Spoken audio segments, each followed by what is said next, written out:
So please introduce yourselves. We'll start at the end of the line and move over. I'm Jesse Hager. I'm with Content Architecture in Houston. Bang with Farm. And Signe Smith with Smith Art Architects. Okay, well, welcome you all. Thanks for coming to our first lecture of the lecture series in fall 2018. I was just reading Khan, and he, in this excerpt, had been talking about the joy of architecture.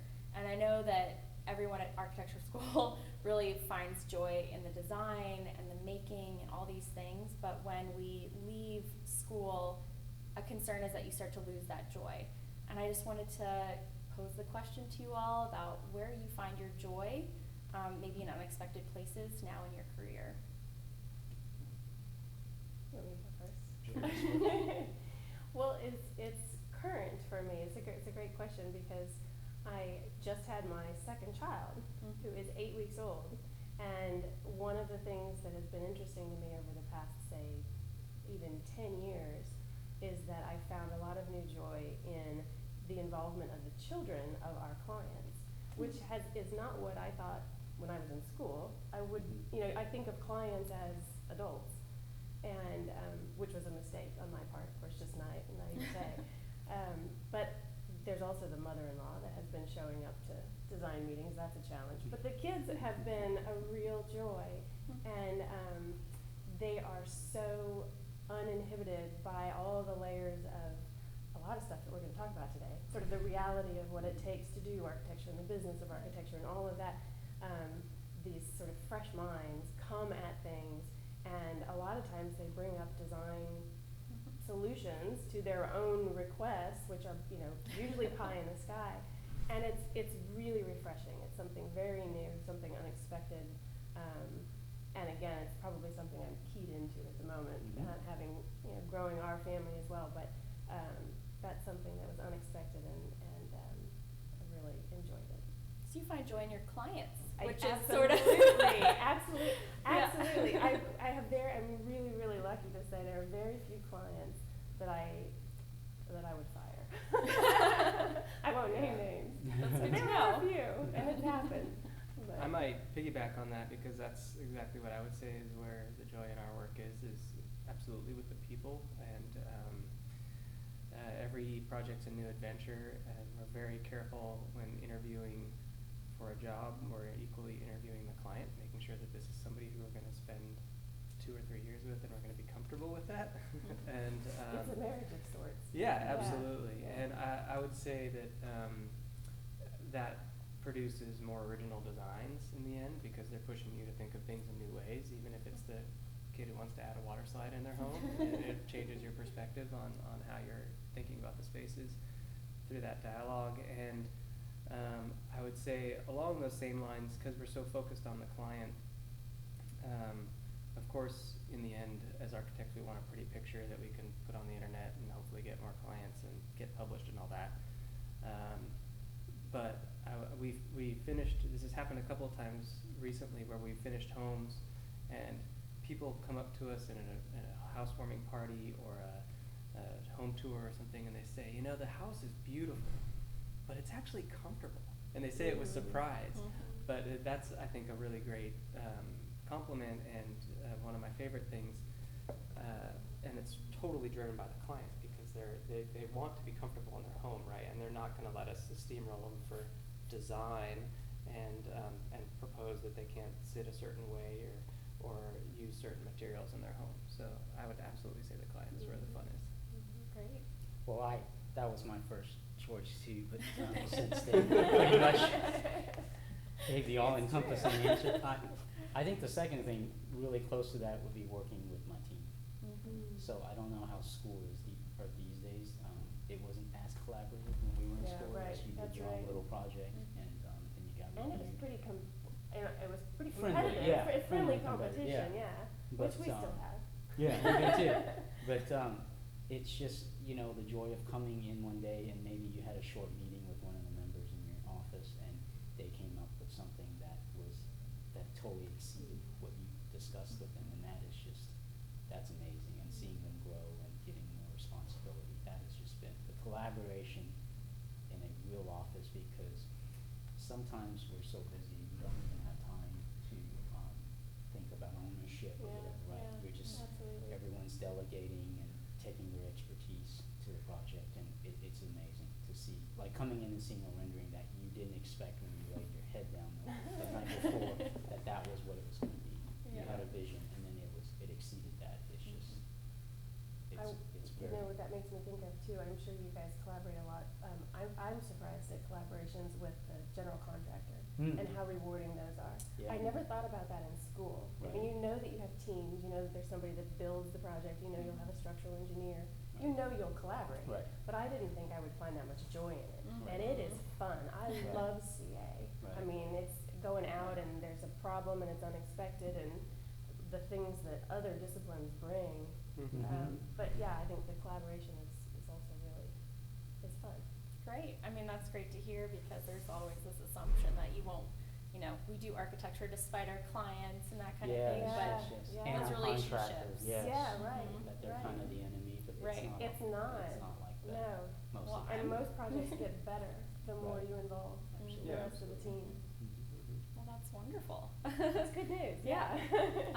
You all mentioned the competitiveness in schools, and how you didn't really get that group experience in school before you left. But reflecting on your education here, is there anything that you have been able to pull forward and carry on through your career that really made the difference to who you are as an architect and made you proud of the school that you came to learn about it? I mean, I know what mine is, but I don't know if it's not the right answer, but I'm not sure if it's addressing what you're asking. Go for it. Okay, try it anyway. Okay. But I would say, and I was going to talk about it a little bit today too, but probably the biggest impact for me on my career was my residency. And Larry Speck, who was the dean at the time, when we were in school, actually had to call my boss and make me come back. I loved it so much, I overstayed. I mean, I didn't want to come back, and of course Larry was like, "This is why we do this in your 4th year and not your 5th year. You have to come back so you can graduate." But I also ended up in a firm. I was at Machado and Cervetti in Boston, and I ended up there at a time when they were trying to decide whether to expand or to stay mid-size. They were considering themselves small, but they Mhm. really were mid-size. And it was a fascinating moment in time to be in a successful firm at a time where they were trying to say, we've got this work, we've got good work, it's exciting work, and we can do it, it's stuff we're well suited for, but we don't have the bandwidth for it. Do we grow, and how do we grow? Because growing organically felt more comfortable to them, makes more sense to me too. But they were gonna have to sort of grow by a leap. Mhm. And where does our quality assurance go with that? Or do we stay small? Anyway, it has turned out to be incredibly relevant to Smith Art, and you sort of come to that fork in the road where you decide how much you're going to relinquish and how much control you feel like you need to keep, and a lot of it has to do with who's working for you and your project type and whatever. But my residency was a pivotal point for me. I wish I would not have probably picked up on the things that I learned had I done it my first year, but I would have loved to have done it my first year so I could spend the next 4 years, sort of piggybacking on it. But I'm still shocked that it's not required. Is it required anymore? No, it's Yeah. definitely available though. Yeah, no, I Mhm. think it's fabulous. And so is the study abroad, and I was going to talk about that too. And you get to do both? I didn't, Oh, no. okay, I didn't get to do I both. couldn't afford to do the study abroad program. I couldn't either. No, so I did I residency. did residency. Yeah. Anyway, that's Thank what I you, would yeah. say. Residency should be required. Well, it might be kind of a cheesy answer, and again, I don't know if it's addressing the question you wanted as much as directly related to the education here. But of course, a huge component of that is who's around you, and the only reason I came to UT was because Larry Speck is persuasive as hell. And once I was here, I made some really great friends it's been fun to watch them grow in their own careers and see where they go. And some of them are in fantastic, well-renowned firms. Some of them have small practices but are doing great work, and it's really inspiring and kind of keeps motivating me. Not in a competitive way, actually, but just in a kind of, it's truly just inspirational, and so it makes me want to do better. And I think that then that, once you graduate, extends into just the community of being an alum, right? So, we have a connection, even though we weren't in school together, that now we know each other, and we have a kind of similar experience, and now we're on panels together, and then these things will keep happening, and I'll see them at the convention, and instead of walking past like maybe last year, we're gonna say hi, and we're gonna have a drink, and we're gonna talk about things, and so it's really just like. Since you mentioned it. Now that you say that. Yeah, so I mean that's the biggest impact for school has been those relationships. I think, did you guys teach a little bit? I think you taught, right? Mm-hmm. I taught, for 5 years. Princeton. Very similar. You can see a broad sort of spectrum of what's going on at a school. I think when I was here, it was very, very well run, and it may be cliche, and you may not notice the benefits immediately when you graduate because you're so focused on just doing your job, right? But when you start your own practice, you really understand, especially if you want to do really good design work, which my colleagues here do. I think you really appreciate the sort of the history of architecture, the travels you were afforded, the residency, the friends you met along the way. Sometimes when you're in the moment, you don't even realize you're hanging out and being in studio with these spectacular people. But to piggyback on your answer, I think it was 5 years ago, Signe, there was a sort of somewhat fancy magazine in Dallas that did this article on 5 up and coming architecture firms in Dallas. Of the 5, 3 of them were run by UT alums. Yeah. Interesting. And one of them, our firm, is 2 UT alums, so was her firm. And then the other one was one One UT of and one them, yeah. Canadian. And it's an honor for me to be included, but to be included with Longhorns and that many within such a small group was amazing. Like, I was so proud, and I felt like the honor meant even more because I was with these people that I went to school with. So I've noticed that when we interview for a new position, it's really interesting. One of Jason's my partner in crime, one of Jason's favorite questions to ask is, tell me a couple of architects or anyone in the field that you admire, that inspire you. And the answer that we get from UT students versus other programs, it's telling. It's a really telling question, because I think what the professors have done for us in our education is sort of already filter to some really powerful stuff. I mean, I know it's a 5-year program, but crazy enough, that's not very long to teach us the fundamentals of what we're going to be using out in the field. And they manage to sort of distill to the very finest. And we see that come out in a fun way. We see that come out in interviews, because some of these questions are answered like, absolutely, absolutely. And then some of the others are like, and I'm not bashing Frank Lloyd Wright, but you kind of wonder, like, okay, did you just say Frank Lloyd Wright? I'm not a part of this. Sorry, not saying that. No, I'm not saying I don't admire Frank Lloyd Wright. I'm saying it's not a very insightful. He is sort of the pop culture architect. That's right. I mean, my mother-in-law knows about Frank Lloyd Wright. I love you. But everybody knows. Right. Anyway, I think it's a great program. I think it's a high-level, high-quality program. And Yeah, I'll second that. So I actually did my graduate studies here, and so I came from another 4-year non-professional program, and it was a great program, and I really enjoyed the experiences I had there. Some of the professors who were here when I was here, Danilo and Richard Cleary, and some of them, I think they thought it was crazy because I volunteered to retake a bunch of classes that I didn't have to because they were so good.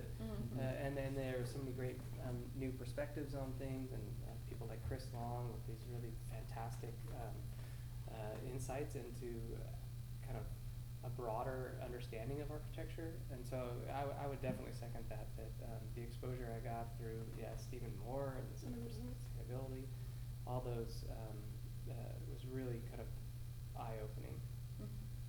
Yeah, like I hate to keep pummeling this issue, but I wrote a recommendation for a student to transfer here from another school, and he got in and he looked at the catalog, and he said, "Oh my God, there's a course just on mies? Really? Like I can take a whole semester just on mies." But yeah. And you'll still just scrape the surface. Right. Yeah, they have the whole thing, yeah. So. See, now I want to take that course too. Continuing education. I was a big fan of auditing classes. Yeah. Oh, which cool. was Yeah, which yeah, was yeah. awesome. Cause I'm like, are you kidding me? It's free, and I don't have to take the test, but I took the test anyway because then it was like fun, Right. and I learned more from That's the classes awesome. I Yeah. audited almost because the pressure was off. Yeah. This might be a good time too, just personally to say, since we're talking about mentors, the loss of Larry Dahl has hit, at least in Dallas, certainly, I'm sure everywhere. He was a mentor of Jason and I's, and I just wanted to put out there how, what a loss that is for the school. He was a part of everything we're talking about here. So. Absolutely. We had a celebration for many of the Yeah, I saw professors who that. had been here for so long, and he was obviously one of them and very important to the program itself and building this program and making it what it is today. And so, yes, we do really recognize and appreciate him. Yeah. Well, finally, I think architecture is heavily involved in imagining the future, and imagining the future in a world that seems so uncertain right now is something fun but also scary. And I was just wondering where you all see kind of the points of interest of the future that have, kind of have hope within them. What do you hope for the future? Where do you see something that could really make a difference in the built environment, but also society in general? And, there's sustainability, but that's going to be everywhere. That is a standard now. Yeah. It's a given almost. Thank goodness. So Yeah. is it water? Is it social equity? What do you feel in your profession or in your careers is really where you find the opportunity to grow and see the future?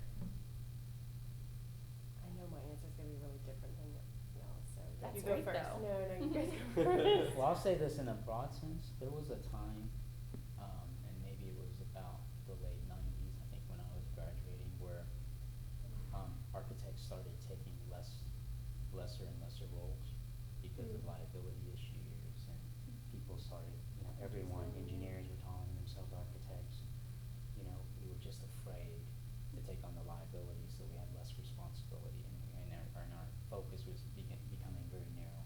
I actually see the trend moving away from that, whereas architects are now starting to do planning. They're starting to get into not just sustainability, we're talking about building entire cities that are sustainable. They write more, some are even in politics, and that's really a good trend. So I think that it's the cycle is reversed. We're Interesting. getting towards where we're becoming more expansive. I think it'll be an interesting conversation to see if we get to a point where we feel like, oh, that's too Kinda pull much. back. Right. Like we're taking on things that we have no business taking on. Right. We have a lot of clients that basically, essentially say, and I'm positive that you guys have the same situation, where they come in and, we start talking about consultants early on in the project, and, you might want a lighting designer, you might want Yeah. and the clients will essentially say, can you just do it all? I'd rather you just do, Yeah. all of it. And they want us to do the lighting, and they want us to, and, the interiors and all of that. And I think we find ourselves at a point where we go, where can we keep Absolutely. our focus of what we're really good at? Because I don't Right. really want to water down the project, because we talked about it a little bit over our emails about trust. Right. And the clients have a lot of trust. And once they get to a point where they have a lot of trust in their architect, they want you to do it all. And I do think that pendulum's swinging back, and it'll be interesting, I think, to see where we fall. Like, do Right. we back off a little and say, Right. I can put lights, I can lay out lights, and you will be able to see, but a lighting designer will bring it Right. to another level, because that's not my area of expertise. But that'll be interesting too.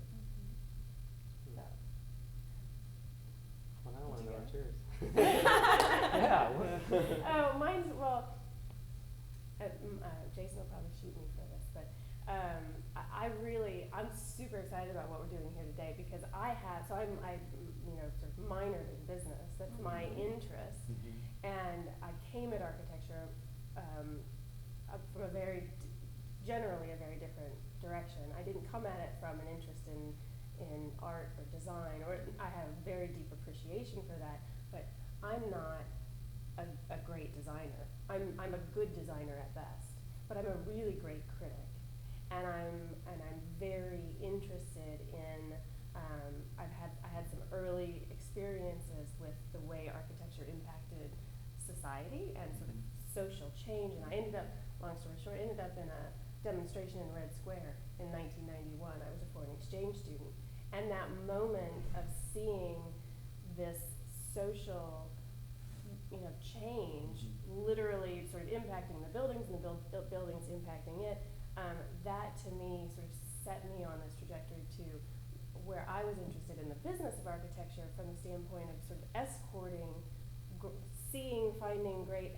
escorting great architecture out into the world, knowing that I wasn't a great designer, which was a hard thing for me during school to go through. I mean, I got good grades. It's not that I obviously didn't flunk out, but I could tell it wasn't where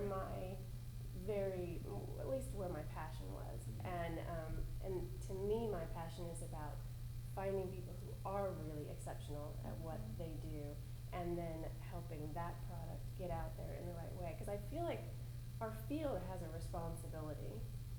We ought to have something, some version of the Hippocratic Oath. I don't know what that would be, but like to not do bad architecture. And there's some bad stuff out there, and it impacts the people, and it's our Literally responsibility. harmful. It's literally harmful.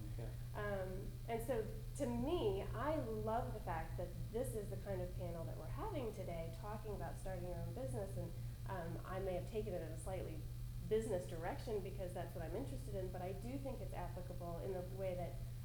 How many architect clients have you guys had? Have you ever worked for another architect? Yes, one actually. One. But generally not. He became more of a client's rep. Right, right.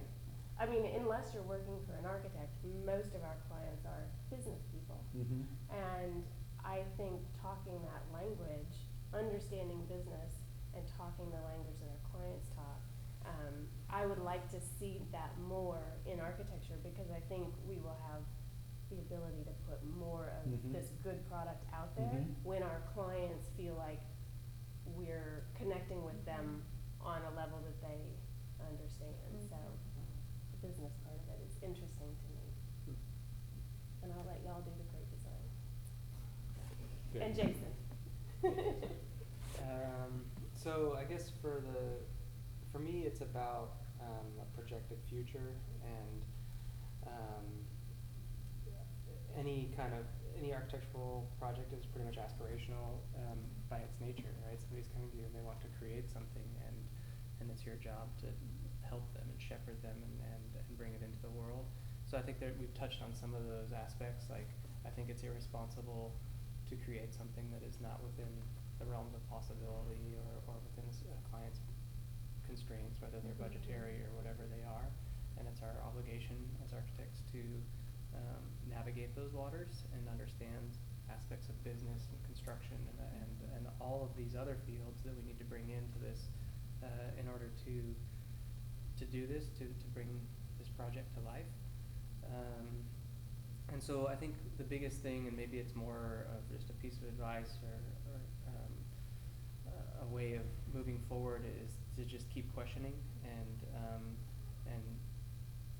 force others, even consultants who are your specialists, who are supposed to know best way to do it, question them too, and even if it's just for your own edification, as far as understanding why they're putting that light there or why they're following the detention pond in a certain direction. You might learn little insignificant things, but I also think that sometimes as architects we're really good problem solvers, and sometimes we can synthesize between disciplines who maybe aren't communicating well enough to come up with some new solutions that can really open up the possibilities for your client. And so that kind of touches on the the joy part too is when those things happen, but it's really all about, for me, bringing something to life that is a needed thing. And I think that's the other aspect, is that as architects we need to kind of seek out projects that are needed and not necessarily wait for people to come to us. And so we need to get involved in our communities, and you know, there's arguments that we shouldn't be volunteering our time because it devalues the profession, but I think there's certain contexts where providing an elevated housing concept for somebody that's not necessarily normally thinking of an architect as within their reach is empowering in a lot of ways, and for the community and that individual, and honestly selfishly for us too. So I think it's really imagining the futures, and that's in your neighborhood and what it could be, and that's for your clients and what their project could be, and just doing your best to question and challenge and be an architect. Well, wonderful. Thank you all for coming here and chatting with us for a little bit before you speak to the rest of the school. Yeah, thank you. Thank you for having us. Thank you.